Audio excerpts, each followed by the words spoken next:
बिस्मिल्लाहिर्रहमानिर्रहीम। कम से कम एक मर्तबा कलमा तैयबा पढ़ कर नीचे कमेंट में लिख दीजिए। अच्छा जी, तो आज की वीडियो में हम बात करेंगे हम जो रोज़मर्रा के गुनाह करते हैं जिसकी वजह से हम बहुत बेचैन रहते हैं, तो हम अपने गुनाहों को कैसे छोड़ें। क्योंकि ऐसा होता है ना कि हम गुनाह छोड़ना चाहते हैं लेकिन बार बार तौबा टूट जाती है। तो याद रखें कि ये गुनाह छोड़ने की कोशिश ये इंसान को बदलनी पड़ती है। तो सबसे पहले आप ये सोचें कि आप कौन सा गुनाह छोड़ना चाहते हैं। खुद से सवाल करें कि ऐसा कौन सा गुनाह है जो आपसे छोड़ा नहीं जा रहा। अभी के अभी 2 मिनट लगा कर सोचें या कौन सा गुनाह या कौन सी बुरी आदत जो आप छोड़ना चाहते हैं और क्यों छोड़ना चाहते हैं। आप बार बार कोशिश करते हैं और वो ना चाहते हुए भी वो गुनाह आपसे हो जाता है, फिर आप स्ट्रेस में चले जाते हैं। लेकिन याद रखना कि अल्लाह पाक आपकी कोशिश देख रहा है। वो जानता है कि आप गुनाह नहीं करना चाहते मगर आपसे हो जाते हैं। तो गुनाह छोड़ने का सबसे आसान तरीका है कि आप नेकियां करना शुरू कर दें, क्योंकि नेकियां गुनाहों को ख़त्म कर देती हैं। और एक और बात, आपने तौबा भी करनी है, तौबा कभी नहीं छोड़नी। जहां गुनाह हो वहां तौबा भी लाजमी होनी चाहिए। पक्का इरादा कर लें कि अब गुनाह नहीं करना, चाहे जितना भी दिल कर रहा हो, जो भी हो, बस गुनाह की तरफ पलट कर वापस नहीं जाना। जो भी गुनाह आपको तंग कर रहा है, आप देखें कि कब ऐसा होता है। मिसाल के तौर पर जब आप अकेले होते हैं तो शैतान गुनाहों की तरफ ज़्यादा आपको माइल करता है या आपको बहुत से वसवसे आना शुरू हो जाते हैं। आपने करना क्या है, आपने फ़ौरन से जगह बदल लेनी है और अल्लाह का जिक्र शुरू कर देना है। और अगर हो सके तो आप वज़ू भी कर लें, फिर कुरान पाक की तिलावत करें। यकीन करें कि आप बहुत सुकून अमन में आ जाएंगे। और एक और बात कि ये जो मोबाइल है ना, इसे आप सिर्फ काम और ज़रूरत के तहत इस्तेमाल करें। यानी आप मोबाइल पर कोई अच्छे बयान सुन लें, कोई अच्छी इस्लामिक वीडियोस देख लें और कुरान पाक पढ़ लें, तो इस काम के लिए आप मोबाइल को यूज़ करें। अदरवाइज़ ये फजूल की रील्स शॉर्ट्स होते हैं जिनमें बहुत से म्यूज़िक लगे होते हैं, गाने सुनने को मिलते हैं। तो इस तरह की रील्स और शॉर्ट्स को देखना बंद करें। तो जितने भी गुनाह तक पहुंचने के रास्ते हैं ना, सबसे पहले वो बंद करें। जब आप तौबा करते हैं तो तौबा की 3 शराइत है कि गुनाह पर सच्चे दिल से अल्लाह से माफ़ी मांगना, उसके अलावा इस गुनाह को छोड़ने की कोशिश करना और उसके अलावा कोई नेकी करना जो इस गुनाह को वापस ना आने दे। क्योंकि याद रखें कि जन्नत में ऐसे बहुत से लोग होंगे जिन्होंने गुनाह होने के बाद में तौबा कर ली थी। क्योंकि इंसान गुनाह इसीलिए करता है क्योंकि उसके अंदर ख्वाहिशात, कमज़ोरियाँ, वक्ती लज्जतों की चाह होती है। शैतान उस कमज़ोरी को पहचान कर उससे गुनाह की तरफ खूबसूरत बनाकर पेश करता है और इंसान गफलत में आकर अपने रब को भूल जाता है। हालांकि भी सुकून देता है मगर दिल से सुकून छीन लेता है। गुनाह वो पर्दा है जो बंदे और अल्लाह के दरमियान हाइल हो जाता है, दिल को सयाह और रूह को बेचैन कर देता है।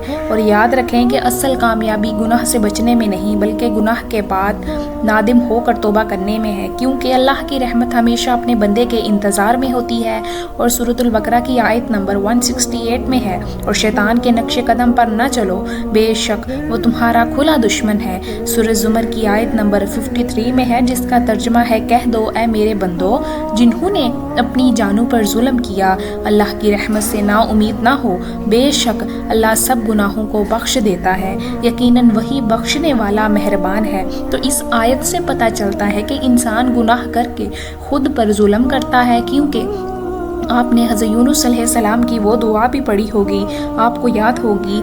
आइए पढ़ते हैं, ला इलाहा इल्ला अंत सुब्हानक इन्नी कुन्तु मिनज़ ज़ालिमीन। नहीं है कोई माबूद सवाए तेरे, तू पाक है, मैं तो जालिमों में से हूँ। तो जब हम गुनाह करते हैं तो हम अपनी ज़ात पर जुल्म करते हैं। इसी तरीके से हज़रत आदम अलैहिस्सलाम की दुआ है कि ए हमारे रब, हमने अपने ही नफ्स पर जुल्म किया, अपनी जानों पर हमने जुल्म किया। तो इससे हमें ये पता लगता है कि जब इंसान गुनाह करता है तो वो अपनी ही जान पर जुल्म करता है। तो गुनाह पर डटे रहना खुद पर बहुत बड़ा जुल्म है। अच्छी तरह जान लो कि जो चीज़ें अल्लाह ने हमारे लिए हराम की हैं उनसे बचना हम पर फ़र्ज़ है। आप दीन सीखना शुरू करें, तौबा बिल्कुल ना छोड़ें, क्योंकि मुसलसल तौबा करने से गुनाह छूट जाते हैं। उसके अलावा हम बात करते हैं मीठे गुनाह के बारे में। मीठे गुनाहों को जानते हैं आप कि मीठे गुनाह क्या होते हैं? तो ऐसे गुनाह जो आपको दुनिया में तो सुकून दें, यानी दुनियावी چیزوں میں آپ کو مکمل طور پر غرق کر دے، یعنی بار بار گناہ کرنے پر بھی آپ کو کوئی شرمندگی نہ ہو، آپ کو پتا ہو کہ یہ گناہ ہے مگر آپ بے دھڑک وہ گناہ کر گزرے۔ انسان جب کوئی گناہ کرے اور اس کی پکڑ نہ ہو مگر وہ یہ سمجھنے کی بجائے کہ اللہ نے اس کے گناہوں کو راز رکھ کر اسے لوگوں کی نظروں سے گرنے سے بچایا، تو وہ مزید گناہ کرتا ہی رہتا ہے، اور پھر اللہ اس کا راز رکھتا ہے مگر انسان بنا شرمندگی وہ گناہ کرتا رہتا ہے اور پھر کرتا ہی چلا جاتا ہے، تو پھر اس سے وہ گناہ میٹھے لگ جاتے ہیں، تو لذت کبھی بھی کم نہیں ہوتی بلکہ بڑھتی ہی چلی جاتی ہے۔ تو میٹھے گناہ کی لذت اور عادت سے خود کو بچائے، اپنے ہی ہاتھوں خود کو برباد نہ کریں۔ دنیاوی سکون گناہوں میں نہیں بلکہ اللہ کے ذکر میں تلاش کریں، سکون کو چھوٹی چھوٹی نیکیوں میں ڈھونڈیں، کیونکہ سورۃ رعد کی آیت نمبر 28 میں اللہ تعالیٰ فرماتے ہیں کہ جو لوگ ایمان لائے اور جن کے دل میں اللہ کا ذکر سے اطمینان پاتے ہیں تو سن لو کہ اللہ کے ذکر ہی سے دلوں کو سکون حاصل ہوتا ہے۔ یاد رکھیں کہ سکون بے فائدہ چیزوں میں نہیں بلکہ اللہ کے ذکر میں ہے۔ اس کے علاوہ سورۃ رعد کی آیت نمبر 11 میں اللہ تعالیٰ فرماتے ہیں کہ بے شک اللہ کسی قوم کی حالت نہیں بدلتا جب تک وہ خود اپنی حالت نہ بدلے، تو جب تک آپ خود کوشش نہیں کریں گے تب تک کچھ نہیں ہو سکتا۔ اگر اللہ سے کچھ چاہیے تو اس کے لیے گناہ چھوڑنے پڑیں گے۔ تو اب ہم بات کرتے ہیں قلب سلیم، یعنی وہ دل جو ہر طرح کے گناہوں سے پاک ہو۔ قلب سلیم وہ دل ہے جو شرک، ریا اور کفر سے پاک ہو، جس میں حسد، کینہ، بغض نہ ہو، اور جو اللہ کی یاد اور خواہش سے زندہ ہو، جو مخلوق کے ساتھ خیر خواہی چاہے اور بدگمانی سے دور رہے۔ نبی پاک صلی اللہ علیہ وسلم نے ارشاد فرمایا کہ جان جسم میں ایک گوشت کا ٹکڑا ایسا ہے، اگر وہ درست ہو جائے تو پورا جسم درست ہو جاتا ہے، اگر وہ خراب ہو جائے تو پورا جسم جو ہے وہ خراب ہو جاتا ہے۔ تو سن لو وہ ہے دل۔ تو یہ صحیح بخاری اور صحیح مسلم کی حدیث ہے۔ اور ایک اور حدیث میں نبی پاک صلی اللہ علیہ وسلم نے فرمایا کہ حسد نہ کرو، بغض نہ رکھو، روگردانی نہ کرو، بلکہ اے اللہ کے بندو آپس میں بھائی بھائی بن جاؤ۔ دیکھیں انسان اپنے چہرے کو تو صاف کرتا ہے، کپڑوں کو بھی دھوتا ہے، گھر کو بھی سجاتا ہے، لیکن اپنے دل کو گندگیوں سے پاک نہیں کرتا۔ جس دل میں حسد، بغض، کینہ، تکبر، ریا ہو تو وہ دل کبھی بھی پاک نہیں کہلا سکتا۔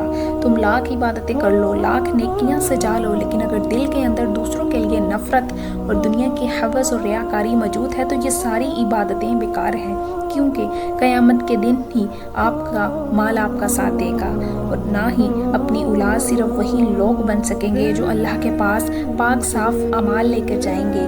تو سوچیں اگر آج ہم مر جائیں تو کیا ہمارا دل اللہ کے سامنے پیش ہونے کے قابل ہے؟ کیا ہمارے دل واقعی سلیم ہے یا حسد اور گندگی کا ڈیم ہے؟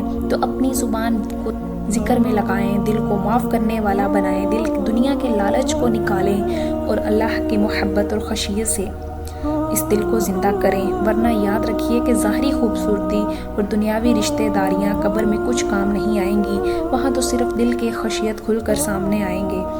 ویڈیو اچھی لگے تو ویڈیو کو لائک کریں اور نیچے کمنٹ باکس میں ایک دل چھوڑیں تاکہ مجھے پتہ چلے کہ کتنے لوگوں کے لیے یہ ویڈیو فائدہ مند ہے۔